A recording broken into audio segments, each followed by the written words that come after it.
Disclaimer: the synth shown in this video was given to me for review purposes. The synth manufacturer and developer Kasser Synths encouraged me to voice my opinion on the synth freely, however, and that's what I'll do in the end of this video. Hi, you're watching Floyd Steinberg's YouTube channel. Today I'll take a look at Kasser Synths' new synthesizer, the Blaster YMF262, based on the Yamaha chip of the same name, which was featured in mid-90s first Sound Blaster cards for PC. So if you're in for some 90s nostalgia, please join me in this video. Here we go.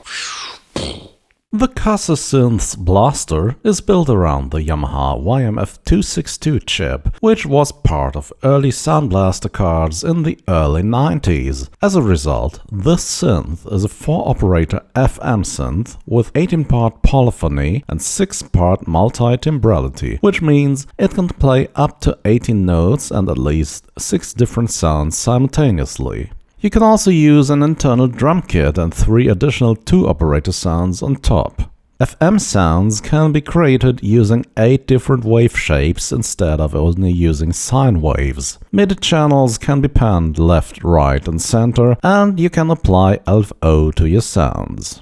If you don't know what all this FM operator and waveform terms mean, don't worry, I'll explain that over the course of this video. This synth has a rather striking design, with its oversized knobs and its printed touch keyboard proudly displaying the original YMF262 chip in a tiny window. Behind the glass panel, there are 4 LC displays, one for each operator.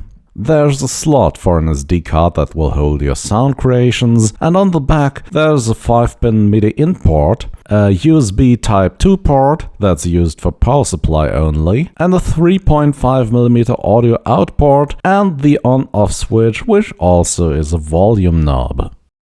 Here's a quick walk through the synth's user interface. Apart from the printed-on keyboard, there are 2 encoders here that you can turn and push. Generally, moving the right encoder moves the cursor to the next option, while moving the left encoder moves the cursor through the options of each menu. After pushing the right encoder down, both encoders can be used to change the option values. Pushing the right encoder again releases the cursor to move to the next menu, and so on.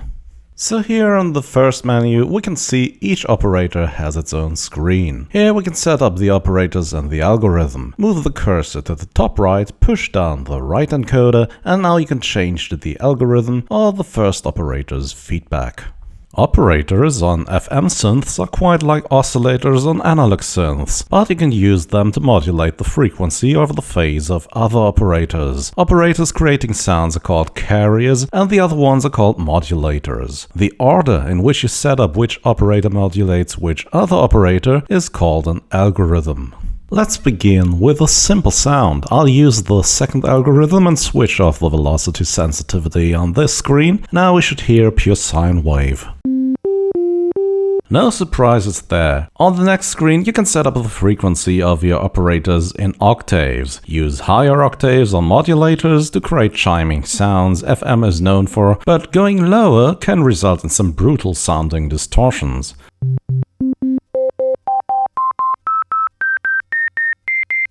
Unfortunately, there's no way of fine adjusting frequencies here, so there's no chance to finely detune your sounds. I'll reset this to 1. On the next screen, we can adjust each operator's amplitude envelope and its key scaling. Key scaling means the operator will get louder or less louder the higher the note you play on the keyboard. Using key scaling on modulators will change the brightness of your sounds the higher or lower the note you play. I want to create a pad sound here, so we need a slow attack and a long release. Push the right encoder, then use the left encoder to change the time and the right encoder to change the volume of the attack, sustain, decay, release values of the amplitude envelope.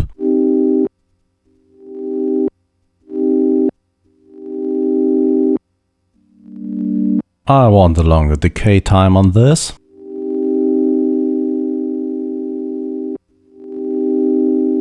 And a longer release time.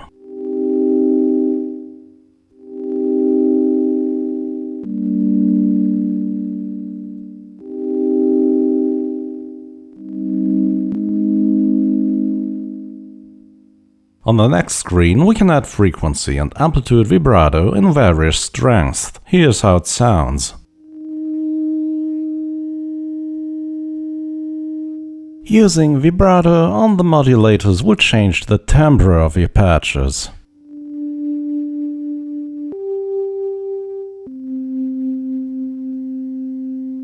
On the next screen, you can choose one of 8 different wave shapes for each operator. Let's listen to them. Having this feature in such a tiny synth is not to be underestimated.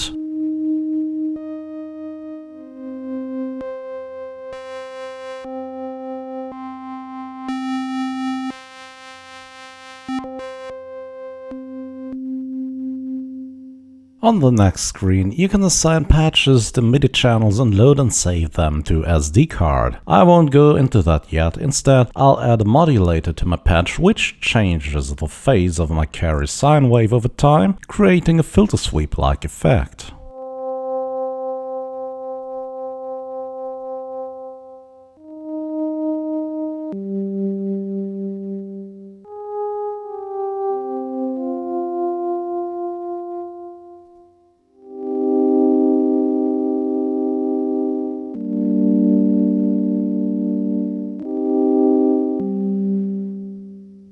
Okay, now I'll swap the waveform.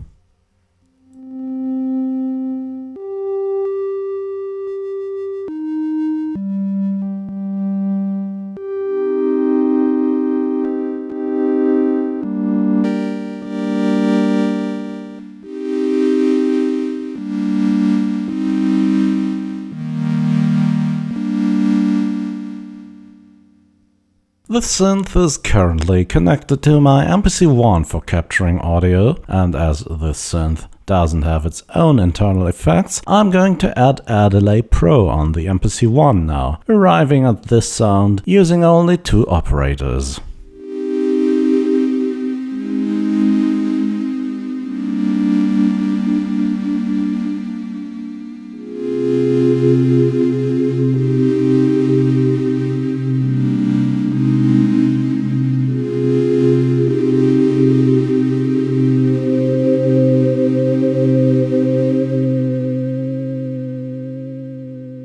So, next step is to show you can use this as a multi-track, multi-timbral synthesizer. On the last screen, you can load sounds and assign them to MIDI channels. I will do that now. And I'll also use my NanoKontrol to tweak sounds live to add some movement.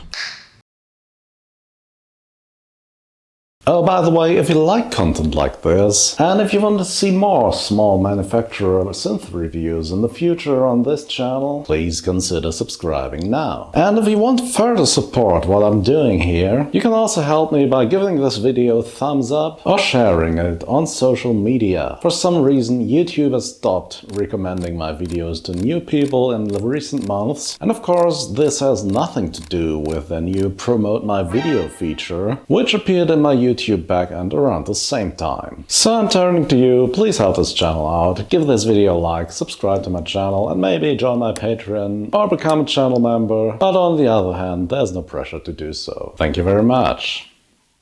And for this, I'm going to take advantage of the fact that every editor parameter has its own MIDI CC number on this synth. The box comes with a small cheat sheet, which helps you setting up your controller, and changing the volume of the modulators while playing is fun. I'm sorry I didn't write a hit song for the following sequences, but they should give you an idea what to expect here. The first example is the blaster only, with a bit of external reverb.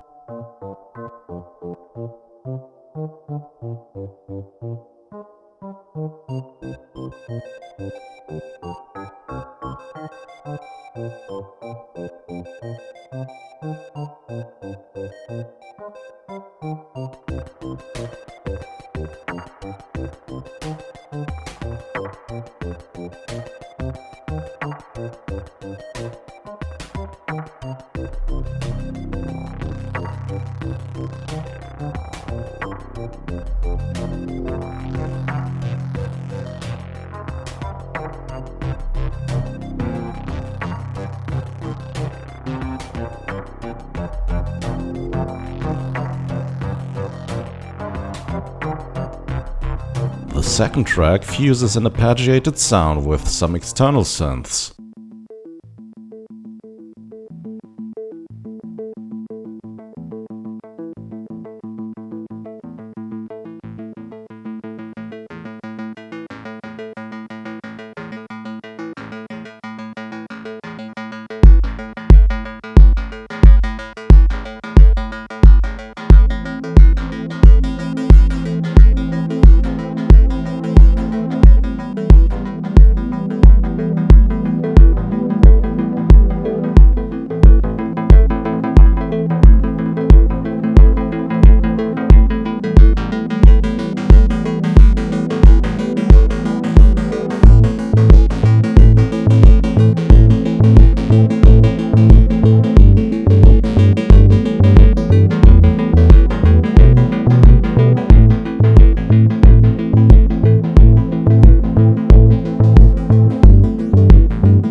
As its brethren, the Akai and the Genesis, the Kasser Synths blaster delivers 90s nostalgia in spades. As it comes preloaded with hundreds of patches from the era, you can get right into creating music. Compared to similar-priced offerings like the Volca FM2 or the Livin FM or the Reface DX, the blaster scores with higher polyphony and multi-timbrality and an internal drum kit. Being able to tweak all the FM parameters live is great and intuitive as well. Compared to the above-mentioned synths, the blaster is missing a sequencer and internal effects. I couldn't warm up to its patch management screen at all. A file manager displaying the patch names would go a long way to make patch selection more enjoyable and less opaque.